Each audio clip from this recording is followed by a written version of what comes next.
বিসমিল্লাহির রহমানির রহিম।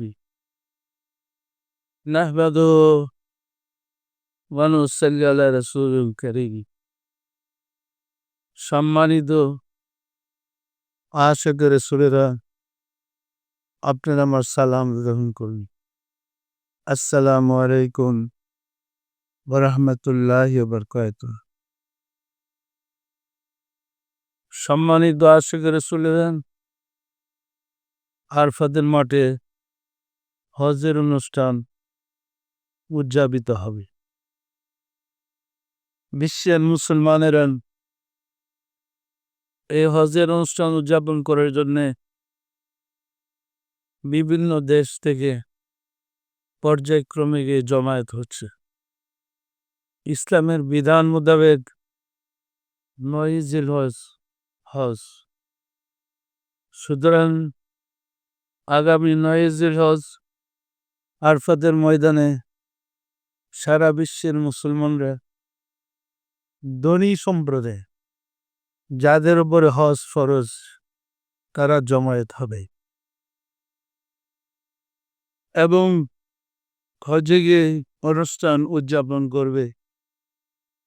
আর যারা হজে যেতে পারে নাই বা যায় নাই, তাদের জন্য বিধান হয়েছে ৯ জিলহজ থেকে ১৩ জিলহজ পর্যন্ত, ফজর থেকে ১৩ জিলহজ আসর পর্যন্ত তাদের সাথে সম্পর্ক রেখে একাত্মতা ঘোষণা করে বাসায় বসে হজের ফজিলত পাওয়ার জন্য প্রতি নামাজের পর তাকবীরে তাসবিহ, আল্লাহু আকবার, আল্লাহু আকবার, লা ইলাহা ইল্লাল্লাহু, আল্লাহু আকবার, আল্লাহু আকবার এই ধ্বনি উচ্চারণ করি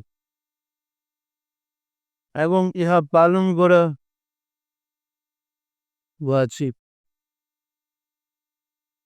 এর অর্থই হচ্ছে যারা হজে গিয়েছে তাদের সাথে আমরা একত্রতা ঘোষণা করে হজের ফজিলত পাওয়ার লক্ষ্যে তাকবীরে তাসবিহ পালন করে থাকি। পরিষ্কার, হজ ফরজ হয়েছে ধনীদের জন্যে।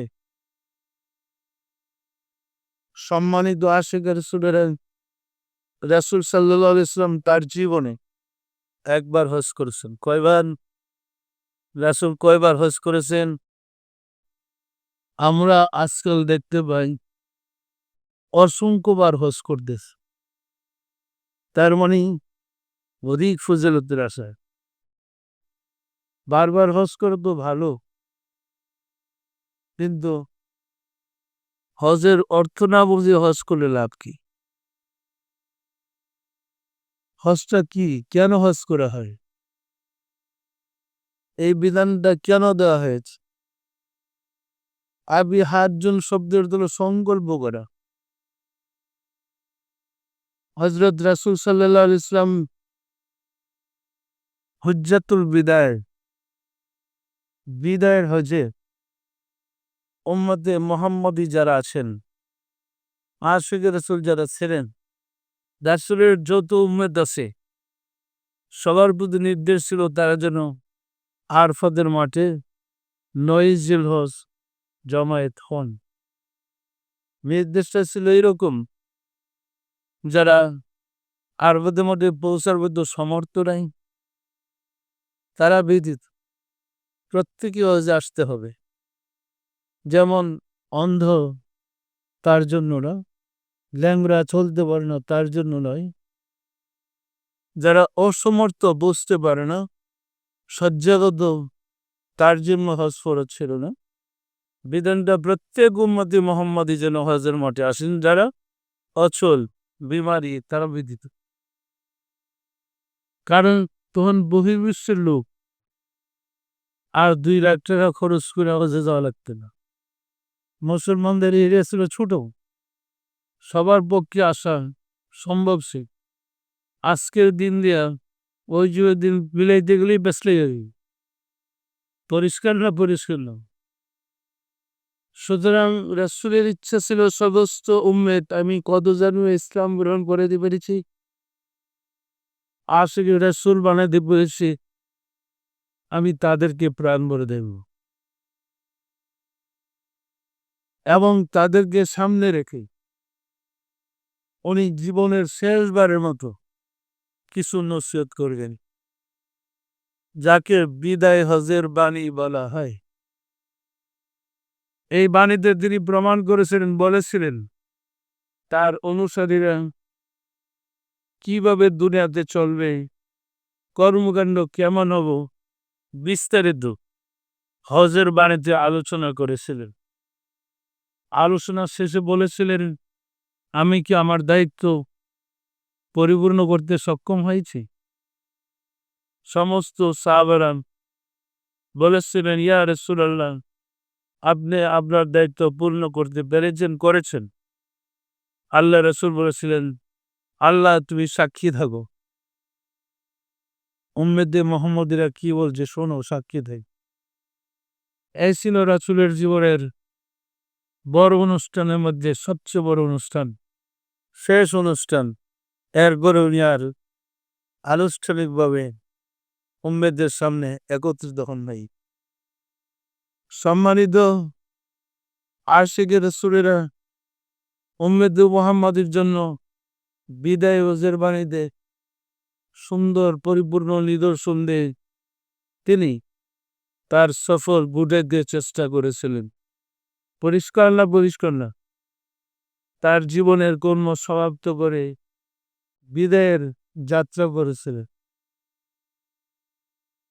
হজ ফরজ হয়েছে ধনীদের উপরে, ফলে ধনীদেরকে হজে যেতে হয়, কারণ আমাদের দেশে ধনীদের অন্ধ ল্যাংড়াবাদী, কিন্তু আমাদের দেশে সুস্থ মানুষও গরিব, হজে যাওয়ার সমর্থ নেই। এই কারণে ফরজটা হয়েছে ধনীদের উপর। কারণ হচ্ছে ধনীরা সাধারণত ধর্মের ব্যাপারে উদাসীন থাকে, ধর্মকর্ম করতেছে না। দুইটা শ্রেণী, একটা ধনী আর একটা একদম গরিব, ধর্মকর্ম করতেছে না। মধ্যম শ্রেণীর লোক ধর্মকর্ম করে। যেমন আমাদের প্রতিবাসকে বলতেছিল, বিপদে বললেই আল্লাহরে রাখে, কি মানে যে পদের তুফান সে পদের ইমান। আমাদের ইমানটাই কিন্তু তুফানের তুফান, বুঝেন তো, ঝড় তুফান।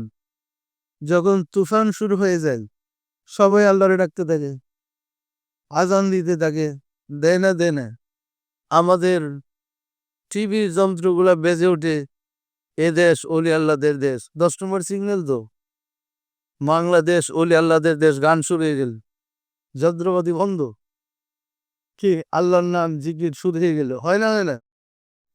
আর যে তুফান যায় ইমানও যায়, আর জায়গাটা কি নাই। এই কারণে মুসিবতকে রহমত বলা হয়েছে। মুসিবত চাপলেই মানুষ আল্লাহকে ডাকে। আমাকে কেন মুসিবত দেব? আল্লাহকে মুসিবত দিয়ে আমাকে কষ্ট করার জন্য সৃষ্টি করে নাই। আল্লাহ সৃষ্টি করেছে তার প্রতিনিধিত্ব করার জন্য। আমরা যখন নিজ কর্ম ছেড়ে দিয়ে উল্টা পথে পরিচালিত হয়, আল্লাহ অসন্তুষ্ট হইয়া বালা মুসিবত রোগ বিমার দেয়। কি বলেন, দেখাবে না? ওই বিপদ দিলে আমরা ছুটি কোনো উলি আল্লাহর দরবারে, তার বোধ নাই। এই বাংলাদেশ উলি আল্লাহর দেশ, আউলিয়ার দেশ শুরু হয়ে গেল। যে উলি আল্লাহর বিরোধিতা করে হ্যাঁ ছুটছে উলি আল্লাহর দরবারে, যে মাজারের বিরোধিতা করে মানে জ্বর আসলে এরকম মাজারে ছুটে যায় না। কেন? বিপদ থেকে বাঁচার জন্য, মুসিবত থেকে আল্লাহর সাহায্য পাওয়ার জন্য। সত্য না মিথ্যা করেন? আর যখন মুসিবত আছে তখনই ছুটে, মুসিবত না দেখলে। আমার মনে আছে অনেকদিন আগের ঘটনা, আমাদের কমলাপুরে আহলে হাদিসে একজন হুজুর ছিলেন। উনি পুরাল ডনের আহলে হাদিস মসজিদের ইমাম, খতিব ছিলেন। ওনার প্রস্রাব বন্ধ হয়ে গেছে, এখন চরম যন্ত্রণায় কষ্ট পাইতেছে। তার ছেলে এবং আমাদের জাকের মিল্লা ওই হুজুরে নিয়ে আসছে আমার কাছে। কথাবার্তা বললেন, মানে জান বাইরে যেতেছে যন্ত্রণায়। এখন তো আল্লাহরে বিশ্বাস করবে, কি বলেন? আচ্ছা বললেন খুব কাবু দিবেন দুপুরে যে আমারে এই অবস্থা, দয়া করে একটু সাহায্য করবে। তা আমি কিছু নিয়ম বলে দিলাম, আল্লাহ দয়া করে মাফ করলেন। সবক দিয়ে দিলাম, নিয়ম বলে দিলাম, পারানো ওই মানত করতে বলে দিলাম। এক্ষেত্রে বাসায় গিয়ে আল্লাহ সাহায্য করছে, একদম সুস্থ ভালো হয়ে গেছি। ভালো হওয়ার পরে কয়েকদিন গেছে পরে যে জাকির নিয়ে আসছিল, সে গিয়া বলল, হুজুর আবার দেখা করতে যাবেন না, মানত আদায় করবেন না? বলে সারা জীবন পীরের বিরোধিতা করলাম, মৃত্যুর আগে আবার পীরের পক্ষে গিয়ে এই মানটা নষ্ট করবো না। সেখন বলবে যে তখন যে গিয়া তরিকে নিয়ে আসো, একদম তো বিপদে পড়ছিলাম, এখন কি ইমান নষ্ট করবো? মানে হুজুরের ইমান নষ্ট করবো না বলার পরই আবার আবার রোগ সরে গেছে। কিন্তু এই রোগ তার চিরবিদায়ের রোগ। একবার আর এক সপ্তাহ সময় বানিয়ে দুনিয়াতে থাকার সে বিদায়। পরিষ্কার না পরিষ্কার না? তাহলে বিপদ আপদ আল্লাহ দেয় আমাদেরকে আল্লাহকে ডাকার জন্য, আল্লাহকে চিনার জন্য, আল্লাহর পরিচয় জানার জন্য। তো আমাদের কাছে আসলে আমরা আপনাদেরকে শিখে দেই কিভাবে আল্লাহকে ডাকবেন।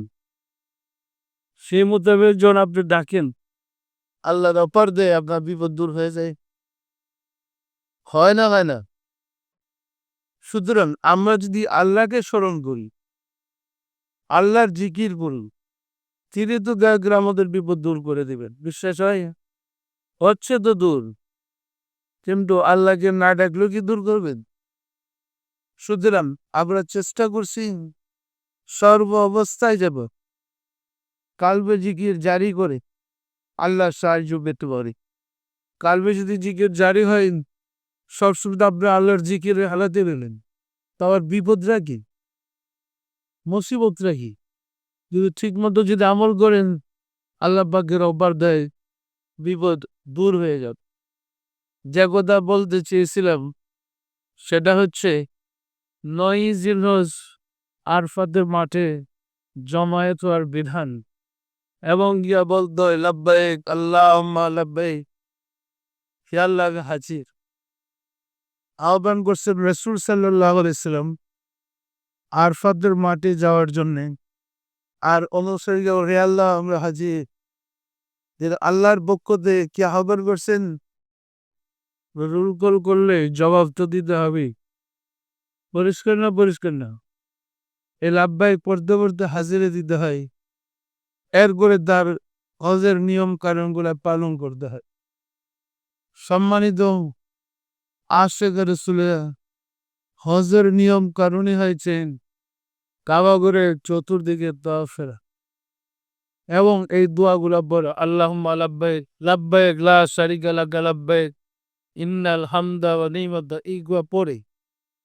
আপনারা টেলিভিশনে হজের অনুষ্ঠান দেখলে বুঝবেন কিভাবে দোয়া পড়তেছে। পড়ে না? পড়ে না? কেন? কি কারণ? বুঝতে তো হবে। পাগলের মতো ধর্মগুলো লাভ কি? এই কাবা ঘরে ইব্রাহিম খলিলুল্লাহ বসবাস করতেন। ইব্রাহিমে বসবাস করার কারণেই মুসলিম বিল্লাদের ইমামকে বলেন তো, মুসলিম জাতির আদি পিতা কে? মানব জাতির আদি পিতা কে? মুসলিম জাতির আদি পিতা কে? পিতা তার সন্তানদেরকে আহ্বান করেছে, আর পিতা এই ঘরে বসবাস করেন। সুতরাং চতুর্দিকে ঘুরে গিয়ে পিতাকে সম্মান করে ৭ চক্কর লাগাইতে হয়। মানুষের কলবের ৭টা স্তর আছে, সুদূর, নসর, শানসি, নরি, কার, মাকিব, নফসি। যখন হজের নিয়ত করে এহরাম বেঁধেন, কাবা ঘরের চতুর্দিকে ৭টা চক্কর মারে। এর অর্থ হচ্ছে ৭ বার চক্কর দিলে আল্লাহর বন্ধুর পক্ষ থেকে অবারিত রহমত বর্ষিত হয়ে সুদূর, নসর, শামসি, নরি, কর, মাকিব, নফসি কলবের সাতটা পর্দা খুলে যাবে। তখন সে তার মহান প্রভু, মহান মালিকের দিদার লাভ করতে সক্ষম। পরিষ্কার? আমার কথা বুঝতে কি সমস্যা হইতেছে? এই সুদূরের সাতটা স্তর, কলবের সাতটা স্তর অতিক্রম করার জন্যই 7 বার চক্কর লাগাতে হয়। ঘুরে ঘুরে খেয়াল করতে হয় যে আমায় যে 7টা পর্দার আড়ালে তুমি লুকিয়ে আছো, তোমার বন্ধুর চারিদিকে তোয়াফ ফিরার বরকতে আমার ভিতরের 7টা পর্দাকে তুমি উন্মোচন করে দাও। আমি তোমাকে দেখতে চাই। পরিষ্কার? আমি গুছায় কিছু বলতে পেরেছি? সম্মানিত আশিকের রাসূলেরা, সাফা মারোয়া দোয়াইতে হয়। সাফা মারোয়াতে কি আছে? এই যে 2টা পাহাড়, একটার নাম সাফা, দ্বিতীয়টার নাম মারোয়া। এবং সামনে আছে, মাঝামাঝি আছে জমজম কূপ। মা হাজেরা পুত্র ইসমাইল ইসলামকে মেয়াজের আসে মেজে পানির জন্য 2 পাহাড়ে ছোটাছুটি করেছিলেন। যেহেতু ওনারা 2জনই আল্লাহর বন্ধু ছিলেন, ইসমাইল ইসলাম, মা হাজেরা, তাদের অনুকরণের মাধ্যমে যেন মুসলিম মিল্লাত, মুসলিম জাতি আল্লাহর নৈকট্য লাভ করতে পারে, তার জন্যই হজের রুকুনের মধ্যে আছে সাফা মারোয়া সাই করা, দৌড়াদৌড়ি করে আছে না নাই? আবার এই সাই বা দৌড়াদৌড়ির সময় ফিরা তাকায় দেখতে হয় পুত্রের বাঘেটাকে খেয়ে ফেলেছে নাকি। আছে নাকি ইসমাইলের পর? এমন আছে? তো বাঘে নিব কি? এখন তাকে জমজম কূপ আছে উঠেন। সুতরাং নিরেট একমাত্র আল্লাহর বন্ধুর অনুসরণ করার শিক্ষা নেওয়ার জন্য মানুষকে ট্রেনিং এ পাঠানো হয় হজ করার জন্য। পরিষ্কার? দুনিয়া উদাসীন থেকে ধর্মের ব্যাপারে কিভাবে তারা আল্লাহকে পাবে?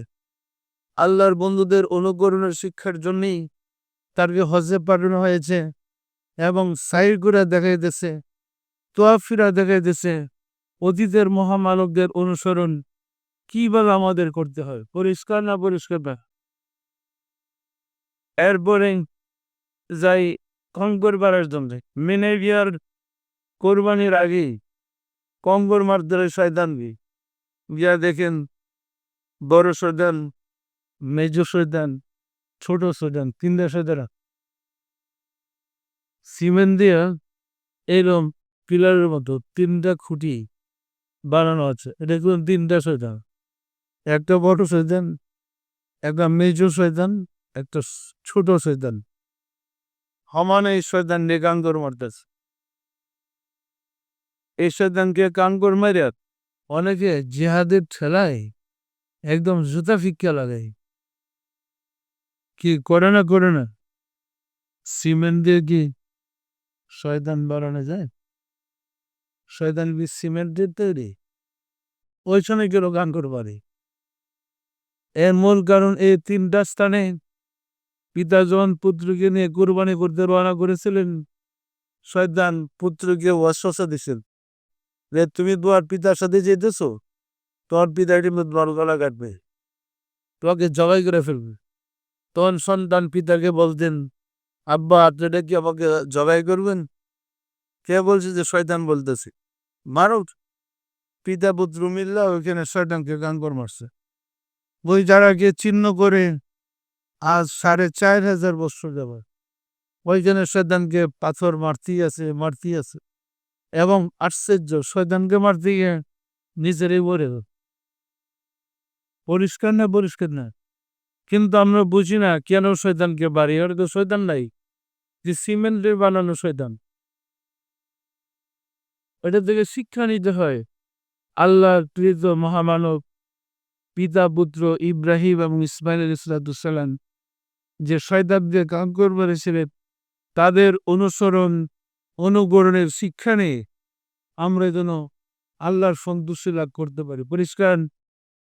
পরিষ্কার না? পরিষ্কার না? তাহলে শিক্ষাটা নেওয়ার জন্য হজে যেতে হয়। এই শিক্ষা নিয়েছে আমাদের দেশে কোন জায়গায় কোন মহামানব আছে তার অনুসরণ কিভাবে করতে হবে। এই শিক্ষা শুরু হয় প্রথম এহরামের দ্বারা। এহরাম অর্থ হারাম থেকে এহরাম আসছে। এহরাম মৌতু কাবলা আন্তা মৌত, মৃত্যুর পূর্বে মরা বিদ্যা শিক্ষা করে নাও।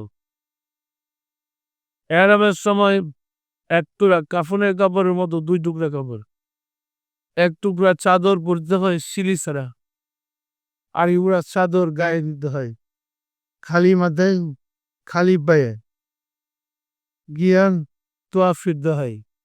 পরিষ্কার না পরিষ্কার না, শেষ করলে আবার মাথা মুন্ডাইতে হয়।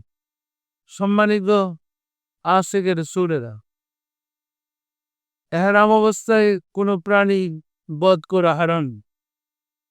এহরাম অবস্থায় একটা মশা মাছি মারতে পারবো না। মৃত্যু ব্যক্তির গায়ে মাছি বসলে, মশা কামড়ালে মারতে পারে নাকি? আপনি যদি এহরাম অবস্থায় কোনো প্রাণী মারেন, একটা মশা একটা মাছি, জরিমানা দিতে হবে। এমনি একটা দম দিতে হয়। পরিষ্কার না পরিষ্কার না, ভুলে যদি কিছু হইয়া যায় একটা দিতে হয়, আর ইচ্ছা করে মারলে তো তারটা জরিমানা দিতে হবে। সম্মানিত আশেখ রাসূলে এইভাবে খালি মাথায় খালি পায়ে আল্লাহর ঘরের সামনে মনিরের ভিতরে ইব্রাহিম আলাইহিস সালাম তো তোয়াফ ফিরতে হয়। রাসূলের পূর্ব পর্যন্ত হজের বিধান ছিল বিবস্ত্র অবস্থায় চতুর্দিকে তোয়াফ ফিরতেন। মায়ের কুলের দিকে সন্তান যেভাবে ভূমিষ্ঠ হয়েছে, ওই অবস্থায় জামা কাপড় ফেলে খালি চতুর্দিকে সব ফিরতেন, লাব্বাইক লাব্বাইক বলতেন। রাসূল এসে কাপড় পরানোর ব্যবস্থা করেছেন, এক টুকরা সাদা চাদর আর এক টুকরা গায়ে দেয়, চতুর্দিকে তোয়াফ ফেলে দিলেন। পরিষ্কার পরিষ্কার না পরিষ্কার না। সম্মানিত আশিক রাসূলেরা, হজের গোটা শিক্ষাটাই হয়েছে আল্লাহর প্রেরিত মহামানবদের অনুকরণ করা। পরিষ্কার এই শিক্ষা নিয়ে আমাদের হুজুরে বলছিলেন, আরবেরা যেমন ট্রেডিং নিতে যায়, ট্রেডিং এর সময় ফায়ারিং হয়, ওই টার্গেট বানায় নকল টার্গেট হাত সই করার জন্য আরবিরা আবার ফায়ারিং করে। ওই টার্গেটে লাগাইতে না পারলে ফেল, তার ঠিক হয় নাই, আবার দেন। পাস না করা পর্যন্ত এর তো প্রমোশনে নেই। ওই রকম দরিদ্রদেরকে ধর্ম কিভাবে করতে হয়, ধর্মের মধ্যে মহামানবের অনুসরণ কতটুকু প্রয়োজন, বাস্তবে দেখার জন্য হজে যেতে হয়। পরিষ্কার, আমি কি ধারণা কিছু দিতে পেরেছি? এখন আল্লাহ রাসূল বলেন, আল মুমিনু আকরাবা কুরমাতুম মিনাল কাবাতি, মুমিন ব্যক্তিগণ কাবা ঘরের চেয়ে অধিকত সম্মানিত। যারা মুমিন তারা কাবা ঘরের চেয়ে অধিকতর সম্মানিত। আল্লাহ বলে, রাব্বুল আরশিল কারীম, আল্লাহ প্রতিপালক সম্মানিত আরশের। আরশের উপরে কোরআনে 21টা আয়াত নাযিল হয়েছে, আর কুরসির উপরে একটা আয়াত আসছে। প্রতিটা আয়াত আরশ বলছে সম্মানিত আরশ, সুউচ্চ মর্যাদার অধিকারী আরশ। আচ্ছা, চেয়ার কি সম্মানিত হয়? সুউচ্চ মর্যাদার অধিকারী কি চেয়ার হয়? কি হয়? পরিষ্কার না পরিষ্কার না?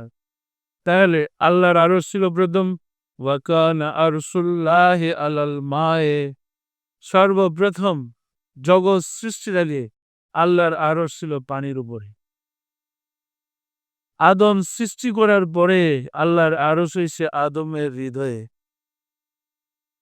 ফলে আল্লাহ ফেরেশতাদেরকে নির্দেশ করেছিলেন, ফাসজুদু, তোমরা সেজদা করো আদমকে। কারণ আদম দল ছিল আরশুল্লাহ। আদম কি ছিল? আদমের হৃদয়ে কে ছিল? ফেরেশতারা যদি আদমকে সেজদা করত, তাদের শিরিক হইত। ফেরেশতা সেজদা করছে আল্লাহকে, এবং একজন সেজদা না করার অপরাধে মুআল্লাবুল মালাকুতিকে বানাইছে শয়তান। পরিষ্কার না পরিষ্কার না? তাহলে আরশুল্লাহ কি বলেন তো? আরশুল্লাহ বলতে কি বোঝা যায়? তাই রাসূল বলেছেন, কুলুবুল মুমিনিনা, মুমিন ব্যক্তির হৃদয় আল্লাহর আরশ পরিষ্কার।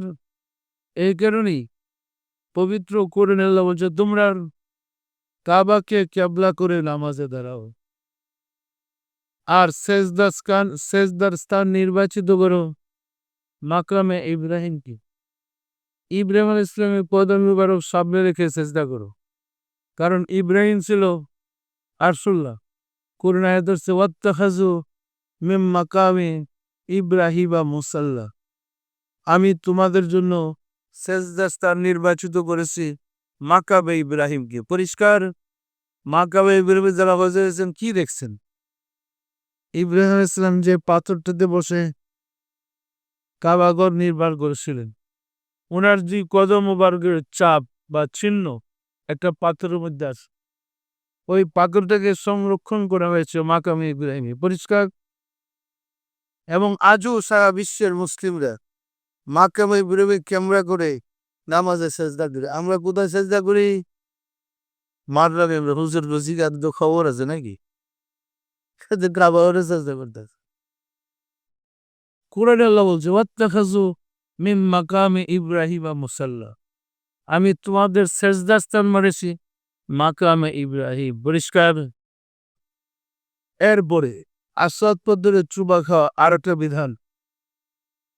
এই আসাদ পদ্ধতি কি হুজুরা ব্যাখ্যা করতেছে, বেহেশতের একটা ফেরেশতা গেট দিয়ে ডিউটিতে ছিল, তো শয়তান যখন বেহেশতে ঢুকতে গেছিল ওই ফেরেশতা ঘুমাই গেছে। ফেরেশতারা ঘুমায় নাকি? কি সুন্দর ব্যাখ্যা দেখেন। এই কারণে এই অপরাধে আল্লাহ বলছে, যাও তুমি নেমে যাও আদম হাওয়ার সাথে, আর সারা জীবন আবার বন্দা যত পাপ করে তুমি চুষতে থাকো। এই পাথরটা ছিল আসাদ তদর, দুধের মতো সাদা, গোলা চুষতে চুষতে কালো হয়ে গেছে। অথচ পাথরটার নাম আসওয়াদ। আসদের দুকি সাদা পাথর, হাসদের দুকি দেন কিরকম ধর্মটা বুঝাইছে আমাদের। ফেরেস্তা বানায় গুনা চুষাই আর পাথর কালো পাথর বানাইছে, এর নামই আসাদ পাথর। ঘটনা ছিল এইরকম, ধর্মটা বিকৃতি কিভাবে হয়েছে। ঘটনা ছিল মা হাজারান পুত্র ইসমাইলকে নির্বাসিত করার পরে, নির্বাসিত থেকে বাড়ির কাছে নেই 800 কিলোমিটার দূরে, হেব্রন থেকে মক্কা 800 কিলোমিটার, এই দূরে একটা মরুতে মা এবং সন্তানকে যখন দিয়ে গেলেন, তারও তো জ্বালা। আল্লাহ বলছে এখানে রেখে যাও, উনি এখানে রেখে চলে গেছেন। কারো তো যন্ত্রণা, আমার বাচ্চা বিবিরে ফাড়াই দিয়ে আসছে। পরিষ্কার না? পরিষ্কার না। উনি একদিন বললেন বিবির কাছে, বড় বিবির কাছে, বিবি সার হয়ে গেছে, আমি আমি ওই যে মক্কায় যাব। নাম ছিল মক্কায়, মক্কায় যাব, তোর অন্য নাম ছিল। তারপরে বিবি বললেন নিষেধ করছেন, তো দেখছো উনি সিরাজ যাবেই, কারণ বাচ্চাটা এখানে দেখতে যাবো। ঠিক আছে যেতে পারেন, কিন্তু উটের পিঠের টিকা আনতে পারবেন। বুঝতে পারছেন তো? উটের পিঠিতে নামা নিষেধ। আল্লাহ বলছে তুমি যা বলে তাই শুনো, এরপরে ছাড়ো। উনি উটের পিঠে করে আসলেন, 800 কিলোমিটার অতিক্রম কাছে যখন আসে, তখন তার মা এই মরুদ্দে আর কোনো লোক নেই, দূর থেকে দেখতেছে।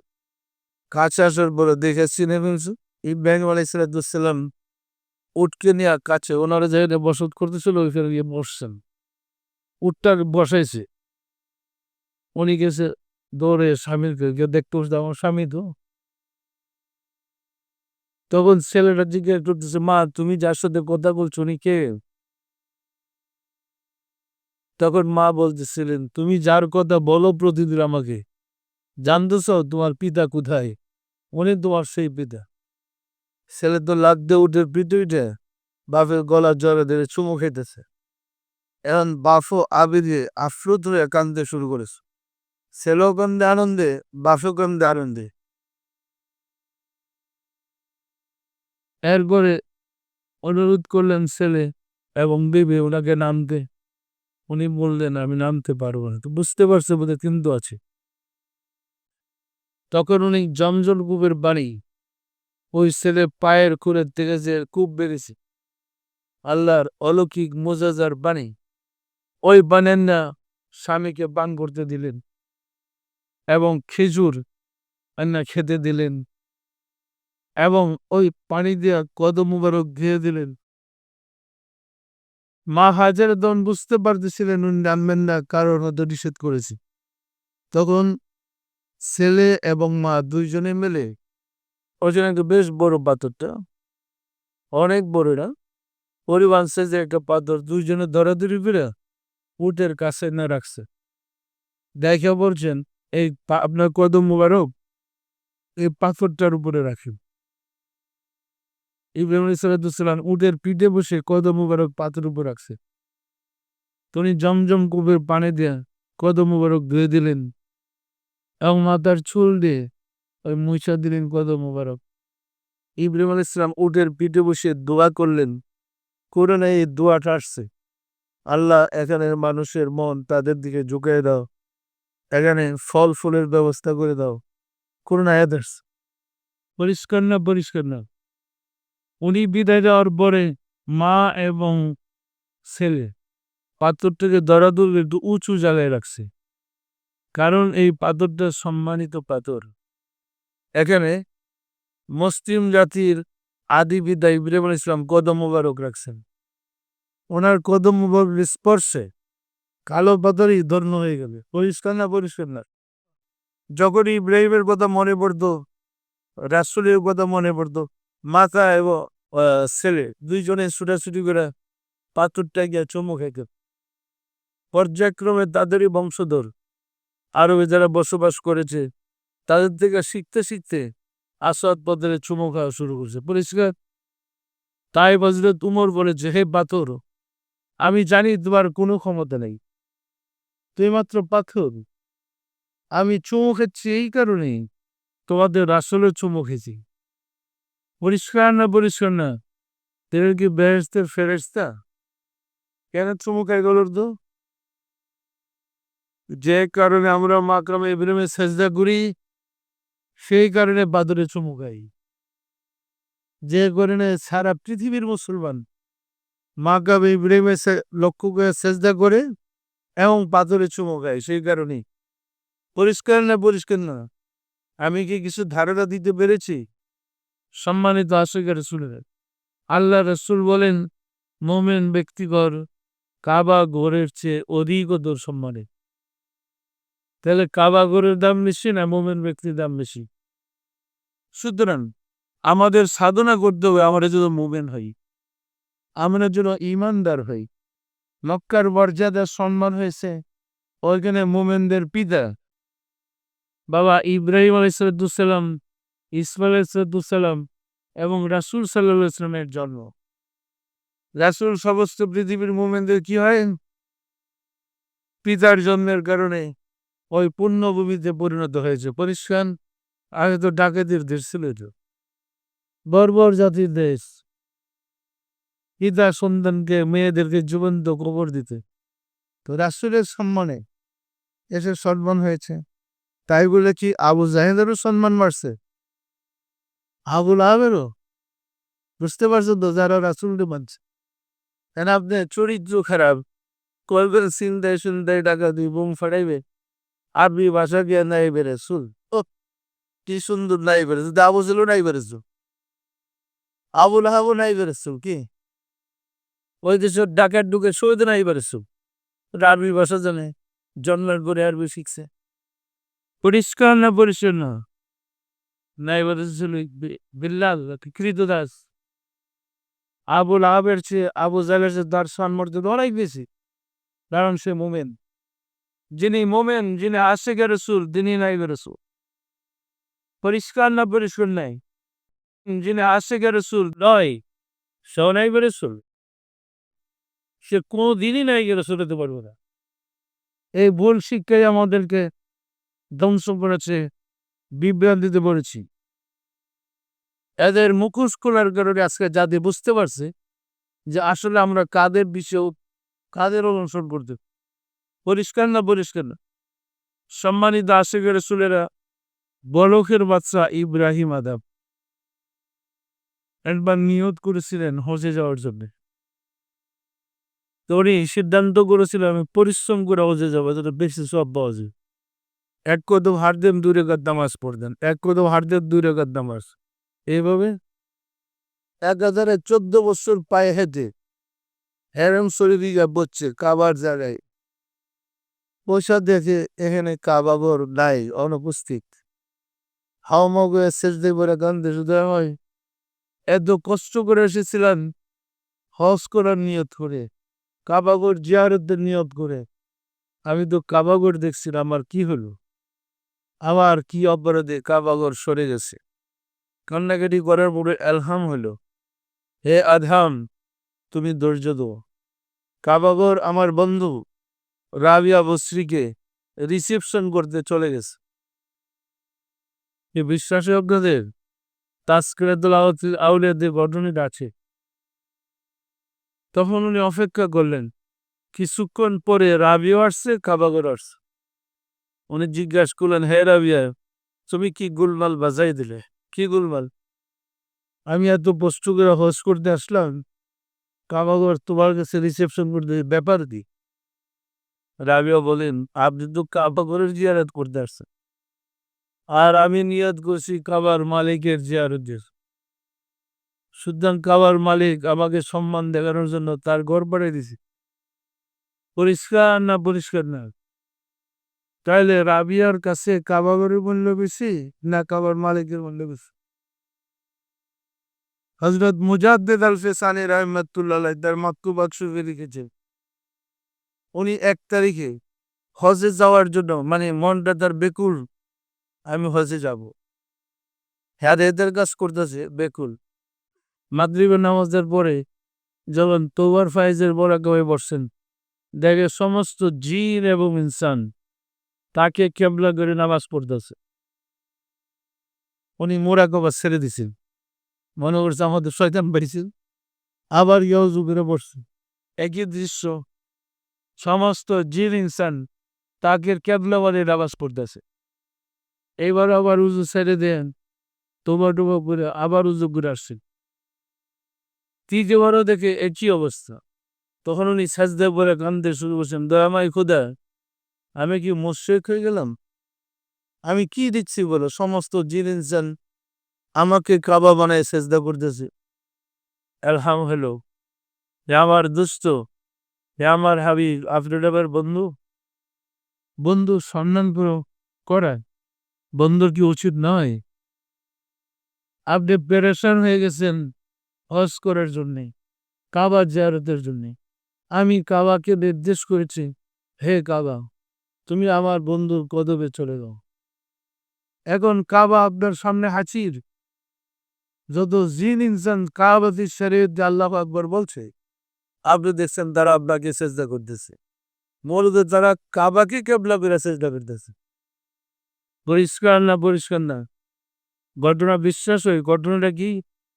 সুতরাং আমাদের দেশে আমরা উল্টা ধর্মটা শিখেছি, কারণ এই ধর্মটা হচ্ছে ভারত থেকে।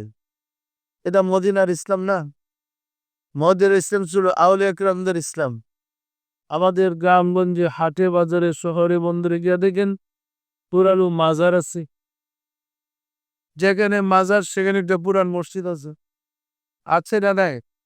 যা প্রমাণিত হয় আমাদের পূর্বপুরুষরে অলি আল্লাহরে এসে মুসলমান বানাইছেন। এবং আদম থেকে শুরু করে প্রত্যেক নবীর মাজার আছে, এবং যত অলি আল্লাহ ভারতবর্ষে সবার মাজার আছে, আছে না নাই? কিন্তু তারপরও আমাদের একটা শ্রেণী মাজার বিরোধী মতবাদ। মাজারে যাওয়া শিরিক, মাজারে মান্নত করা শিরিক, বলে না বলে না কেন? কেন তাহলে আদম থেকে শুরু করে সকল নবী রাসূল যা মাজারে ওনাদের রওজা শরীফ আছে, সব কি ভুল? সব নবী রাসূল কি শিরিকি করে গেছেন? আমি আপনাদেরকে সিডির মাধ্যমে, একটা ভিডিওর মাধ্যমে সমস্ত নবী রাসূলদের রওজা শরীফ দেখাইছি। আপনারা দেখছেন না দেখেন নাই? তাহলে সমস্ত নবী রাসূলদের রওজা বা মাজার ছিল? সমস্ত অলিয়াল্লাহদের রোজা বা মাজার আছে, আছে না নাই? তো যারা মাজারের বিরোধিতা করে, যারা অলিয়াল্লাহদের বিরোধিতা করে, এরাই কিন্তু আগে হজ করতে চায়। ওইখানে গিয়া এই বাটপারদের টাকা পয়সা কিছু মাইরে আসবো, আর না হয় 3 জন 5 জনের বদলা হজ করবে, বুঝছেন? আর নয় জাগলাত ফিরতার টাকা আরব থেকে আনবে, আসেন যে ব্যবসার দান্দে। শোনেন নাই বিখ্যাত কাফেলার 82 জন হাজির টাকা বাইরে দিছিল, শুনছেন না শুনেন নাই? এই তো হুজুর গায়ে কারবার কি?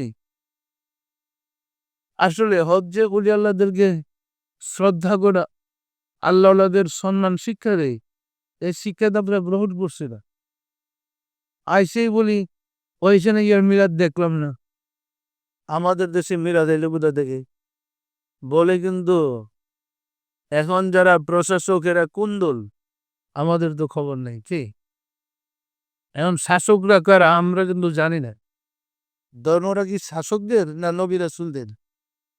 তো নবী রাসূলদের ধর্ম ছাড়া কোনো মানুষের মুক্তি হবে না, হতে পারে না।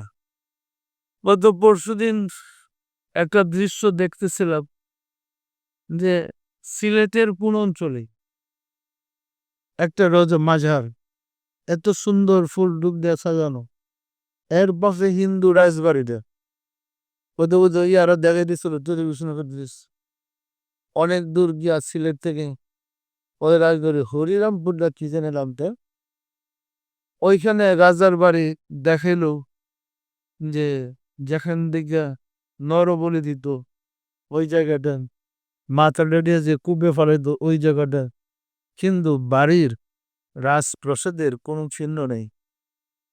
এটা গেছে বানরের জায়গা, শিয়ালের জায়গা হইয়া পরিষ্কার। কিন্তু এর কাছাকাছি একটা মাজার বা রোজা শরীফ আছে, কি সুন্দর সাজানো, ফুলে ফুলে ভরা। এক লোক জিয়ারত করতে গিয়ে কলা দিছে পরে বান্দরটা লাভ দিচ্ছে, কলা নিয়ে খাইতেছে কি? তাহলে পাশাপাশি একজন বাচ্চা ছিল, তার রাজ দরবারের এই অবস্থা, আর রাস্তার পুকুর ছিল তার রোজার এই অবস্থা। কি বলেনি? বিশ্বাস হয় না? হয় না? এদিকে গায়ে জ্বালা ফেলে লাভ কি?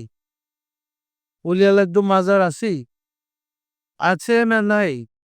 যেখানে উলিয়াল্লাহ নাই, যেখানে আল্লাহর বন্ধ নেই, ওইখানে কি মাজার? আল্লাহর বন্ধ যেখানে নাই ওইখানে মাজার থাকবে? সুতরাং সবসময় আল্লাহকে বেদলে আমাদের ওলি আল্লাহদের অনুসরণ করতে হবে। যে শিক্ষা হজরিয়ে দেওয়া হয়েছে ওই কথারই মৌলানা রুমি আবার একটু সুন্দর করে বলছে, দিল বদস্তে আর কে হজে আকবরাস সদ হাজারা কাবা এক দিল বেতরাস। তুমি যদি আল্লাহর বন্ধুকে ভালোবাসতে পারো, আকবরী হজের চেয়ে বেশি ফজিলত হবে। কেননা 1,00,000 কাবা ঘরের চেয়ে আল্লাহর দিলের ওলির দিলের মর্তবা অনেক বেশি। ये काबा बनाए आग गलास आ काबा बनाए रब्बिल जलीलास। এই কাবা ঘরকে ইট পাথর আর পানি দ্বারা তৈরি করা হয়েছে, আর মোমেন লোকের দিল কাবাকে আল্লাহর নূরের তাজাল দিয়ে তৈরি করেছে। মোমেন লোকের দিল কি ইট পাথরের বানানো? কে বানাইছে? কি দিয়ে বানাইছে? পরিষ্কার না? পরিষ্কার না? ये काबा गुजरगाह है खलीलास आ काबा गुजरगाह रब्बे जलियास।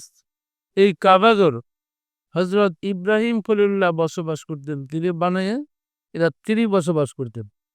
আর মুমিন লোকের দিল কাবাকে আল্লাহ নিচে নির্মাণ করে বানাইয়া তার ভিতরে আল্লাহ নিজে থাকেন। যে দিলে আল্লাহ দেবে তার মর্তবা বেশি, না যে দিলে মানুষ থেকে তার মর্তবা বেশি? বলেন তো, যে ঘরে মানুষ থেকে তার মর্তবা বেশি, না যে ঘরে আল্লাহ থাকে তার মর্তবা বেশি? তাই রাসূল বলেছেন, কুলুবুল মুমিনিনা আরশুল্লাহ, মুমিন ব্যক্তির হৃদয় আল্লাহর আরশ। আল্লাহকে পেতে হলে মুমিনের কাছে যান। মুমিন ব্যতীত আল্লাহকে পাওয়ার চিন্তা করা বোকামি ছাড়া কিছু না। আল্লাহকে পেতে হলে ওলি আল্লাহর কাছে যান। ওলি আল্লাহ সেটা কোনোদিন আল্লাহকে পাবেন না। ফতোয়াবাজি করে আল্লাহকে পাওয়া যায় না, গোলামি করে আল্লাহকে পেতে হয়। মুমিন ব্যক্তি যখন আপনার হৃদয়ে আল্লাহ শব্দের নূর বপন করে দেবে, আপনার ভিতরের আগাছা এমনি পরিষ্কার হতে থাকবে। কাম, ক্রোধ, লোভ, মোহ, মদ, মাৎসর্য আপনার কলবে ইমানের সৃষ্টি হলে ওই আলো দ্বারা এগুলো আস্তে আস্তে দূর হইতে থাকবে। হইতে একটা সময় আসবে আপনার হৃদয় আল্লাহর নূরের আলো আলোকিত হয়ে যাবে। আল্লাহর নূরের আলো দ্বারা হৃদয়কে আলোকিত করতে পারলেই আপনার হৃদয় আল্লাহর সিংহাসনে পরিণত হবে। পরিষ্কার। আদম থেকে শুরু করে আজ পর্যন্ত যত মানুষ আল্লাহকে পেয়েছে, প্রত্যেকে নিজের কলবে খুঁজে আল্লাহকে পেয়েছি। বাহিরে পেয়েছে এমন একটা ঘটনা নেই। পরিষ্কার। আল্লাহকে পেতে হলে আপনার কলবে খুঁজেই বের করতে হবে। তাই আল্লাহ বলছেন, ওয়াফি আনফুসিকুম আফালা তুবসিরুন, তোমার মাঝে আমি বিরাজ করি, তুমি কি আমাকে দেখো না? তোমার মাঝে আমি, তোমার ভিতরে আমি, তুমি দেখো না? সুতরাং আল্লাহকে খুঁজেন, তালাশ করেন। ওলি আল্লাহদের সর্বমোট অবশ্যই আল্লাহকে পাবেন। আসুন রাব্বুল আলামিনের সাহায্য চাই, তিনি যেন দয়া করে আমাদেরকে তার রাস্তায় উঠে দিন। পরিষ্কার। আল্লাহর বাইরে চান না, আল্লাহর পথে যেতে হবে। যেখানে গেলে আল্লাহকে পাওয়া যায় সেই পথে চলতে হবে, সেই মতে চলতে হবে। ভিন্ন মতে চলে আল্লাহকে পাওয়ার সুযোগ নাই, সম্ভাবনা নেই। এই যে ঈদের কোরবানি আসতেছে তো, আমরা কিন্তু গরু কোরবানি দেবো, দিবেন না? দিবেন না? ইসলামী বিধান অনুযায়ী হজের পরের দিন কোরবানি। তো বৃহস্পতিবারে হজ দিলে কোরবানি কি বারে? শনিবারে নাকি? দেখেন কিরকম মুসলমান আমরা। হেরা কোন রাসূলের উম্মত, আমরা কোন রাসূলের উম্মত? হজের পরের দিন কোরবানি। আরফাতের ময়দান ছাড়া পৃথিবীর আর কোনো দেশে হজের অনুষ্ঠান হয় কি? ইসলামী বিধান তো হজের পরের দিন কোরবানি। কিন্তু আমরা মশলা বাইর বুঝে যে ৯ জিলহজ হজ, আমাদের দেশে তো ৯ জিলহজ যখন তারপরে দিন কোরবানি। বুঝছেন না? বুঝছেন না? এটা কি হইল? বাংলাদেশে কি বাইতুল মুকাররম কি আরফাতের মাঠ? এটা কি হজের স্থান? দেখতে তো সুন্দর মন্দির, কাবা করে সিটার বড়। তো সবাই মিল্লা লন্ডন আরফাতের মাঠ বানাইলাই, তাই তো 2 দিন পরে কুরবানি করতে পারবো। কি কারণ দেখেন কি বুঝ চাপছে আমাদের ঘরে। মানে ধর্ম নিতে মন গড়া ধর্ম চলছে। হজের পরের দিন কুরবানি। আর আমাদের দেশে চা দেশে নাই অজুহাত দেখে এরপর আমরা 2 দিন পরে কুরবানি দেব কি? 3 দিন কুরবানির দাঁড়িয়ে যারা 2 দিন পরে শুরু করে এদের শেষ দিনটা কি বারো? আর তাকবীরের তাশরিক ওয়াজিব, তারা কবে থেকে তাকবীরের তাশরিক পড়বে? দেখছেন না অবস্থাটা কি? সম্মানিত আশিক রাসূল, ইয়া কি বিভ্রান্তি নয়? ইয়া কি ফতোয়াবাজি নাই? আছে কোরআন হাদিসের সাথে মিল। এই ধর্ম কি মুক্তি দিতে পারে? এইখানে জাতি রসাদ লেগেছে। পরিষ্কার। আউযু বিল্লাহি মিনাশ শাইতানির রাজীম। বিসমিল্লাহির রহমানির রহিম। আস্তাগফিরুল্লাহ রাব্বি মিন কুল্লি জামবিন ওয়া আতুবু ইলাইহি। আয় আল্লাহ, জীবন ভর নফসের খাহিশে, শয়তানের ফেরেবে যত প্রকার গুনাহ করিয়াছে, সমস্ত গুনাহ হইতে তোমার নিকট তওবা করিতেছি। আয় আল্লাহ, দয়া করিয়া আমার তওবা কবুল করো, আমার গুনাহ মাফ করো। লা ইলাহা ইল্লাল্লাহু মুহাম্মাদুর রাসূলুল্লাহ। সবাই দিলের হাত উঠে বলেন اللهم آمين আল্লাহ দল মৌলা দল খুদা অদম কাঙ্গাল ভিক্ষুকেরা পবিত্র জুমার দিনে জুমার নামাজ পড়লাম, আজকের তালিম গ্রহণ করলাম, সবশেষে তোমার প্যারা হাবিবের শানে দুরূদ সালাম আর মিলাদ শরীফ পড়লাম। তওবা করে তোমার শাহী দরবারে জোরহাত করে মাফ চাই। জীবনে যত ভুল বেয়াদবি করেছি দয়া করে মাফ করে দাও, মাফ করে দাও মাওলা। আমাদের ভুল বেয়াদবিকে মাফ করে দাও, আমাদের ইবাদত গুলো কবুল করে নাও। এর ফজিলত পৌঁছায় দাও তাজদার মদিনা সরকার দু আলম হযরত মুহাম্মদ মুস্তাফা আহমদ মুস্তাফা সাল্লাল্লাহু আলাইহি ওয়াসাল্লামের হুজুরে সওয়াব নজর পৌঁছাও। রাসূল পাক সাল্লাল্লাহু আলাইহি ওয়াসাল্লামের সম্মানিত পিতামাতা দাদা দাদি নানা নানি আল আওলাদ আল আসহাব আজওয়াজ মুতাহিরিন আল বাইতিন খুলাফায়ে রাশিদিন দের আর বগরে সব নজর বসাও। খাতুনে জান্নাত মা ফাতেমা রাদিয়াল্লাহু তাআলা আনহা, সাইয়্যিদনা হযরত ইমাম হাসান, সাইয়্যিদনা হযরত ইমাম হুসাইন রাদিয়াল্লাহু তাআলা আনহুমা, যারা দিন ইসলামের জন্য কারবালার প্রান্তরে শাহাদাত বরণ করে গেল মাওলা, দয়া করে তাদের আরওয়াহ পাকের হুজুরে সওয়াব নজর বসাও। বাবা আদম আলাইহিস সালাতু ওয়াস সালাম হইতে রাসূল সাল্লাল্লাহু আলাইহি ওয়াসাল্লাম পর্যন্ত যত আম্বিয়া کرام দারুল বাকায়ে তাশরীফ দিয়েছেন তাদের আরওয়াহ পাকের হুজুরে, তাদের পরিবার পরিজনদের আরওয়াহ পাকের হুজুরে সওয়াব নজর বসাও। সওয়াব নজর বসারি মাওলা। আমার সহধর্মণি কুতুবুল আফতাব খাতুনে জান্নাত সৈয়দা হামিদা বেগম রহমাতুল্লাহ আলাইহা হুজুরে সওয়াব নজর বসারি মাওলা। পিরানে পীর দস্তগীর সুলতানুল মাশায়েখ সুলতান ইয়া মুজাদ্দিদ তরিকার ইমাম সে চন্দ্রপুরী রহমাতুল্লাহ আলাইহি হুজুরে, তার সহধর্মণি হযরত বড় মা রহমাতুল্লাহ আলাইহি হুজুরে সওয়াব নজর বসারি মাওলা। হযরত খাজা বাহাউদ্দিন নকশবন্দ রহমাতুল্লাহ, মুজাদ্দিদ আল ফিসানি রহমাতুল্লাহ, খাজা মাইনুদ্দিন চিশতি রহমাতুল্লাহ, বড় পীর হযরত আব্দুল কাদের জিলানী রহমাতুল্লাহ, তাদের তরিকার সিলসিলায় যত পীর ওলি গাউস কুতুব तमाम পৃথিবীর মুমিন মুমিনাত যে যেখানে ইন্তেকাল করে আসরে মাওলা, দয়া করে তাদের আরওয়াহ পাকের হুজুরে সওয়াব নজর বসাও।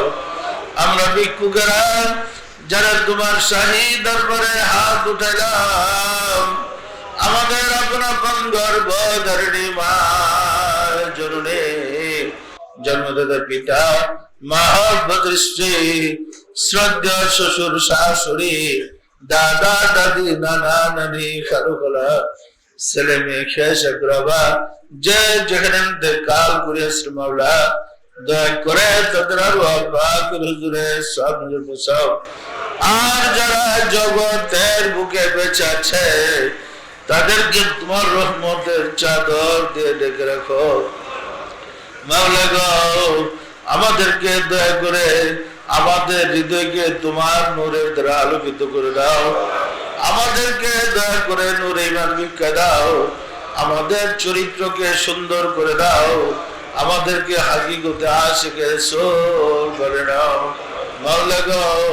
আমাদের মুনাজাত দয়া করে কবুল করে নাও, আমিন। লা ইলাহা ইল্লাল্লাহ মুহাম্মাদুর রাসূলুল্লাহ।